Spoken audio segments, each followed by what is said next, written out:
उज्जैन का महान साम्राज्य, जहां सूरज के साथ ही वीरता और न्याय की रोशनी भी उभरती थी।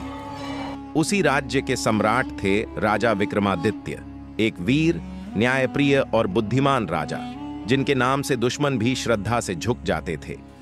एक दिन उनके दरबार में आया एक रहस्यमयी तांत्रिक। उसकी आंखों में असंभव शक्ति थी और उसके शब्दों में कुछ ऐसा था जो मन को छू गया।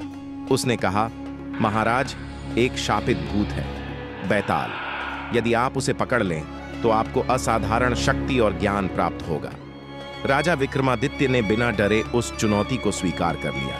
उस रात एक अंधेरी श्मशान भूमि के पास वीर राजा ने तलवार उठाई और एक लालटेन लेकर निकल पड़े। वृक्ष के ऊपर उल्टा लटका था बैताल, एक भयानक प्राचीन भूत जिसका चेहरा नीला और आंखें लाल अंगारों की तरह चमक रही थी। जब राजा ने उसे पकड़ने का प्रयास किया, बैताल हंसा और बोला, राजा विक्रमादित्य, यदि तुम मुझे बिना बोले ले जा सके तभी मैं तुम्हारा होऊंगा, पर यदि रास्ते में तुम बोल पड़े तो मैं वापस चला जाऊंगा। राजा ने उसे अपने कंधे पर उठाया और चुपचाप चल पड़े। पर बैताल चतुर था। उसने कहानी शुरू कर दी ताकि राजा बोल पड़े।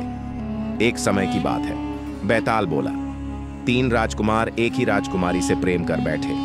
पहला उसके शरीर के अस्थियां ले गया, दूसरा ने उसे जीवित कर दिया और तीसरा उससे विवाह करना चाहता था। बता दो राजा विक्रम, इन तीनों में सच्चा पति कौन? राजा कुछ देर सोच में रहे, फिर बोले, जो वफादार रहा, जो उसके प्रति समर्पित रहा, वही उसका सच्चा पति है। बैताल जोर से हंसा।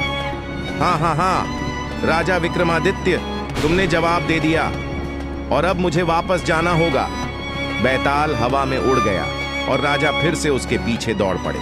और यहीं से शुरू होती है विक्रम और बैताल की अमर कहानी।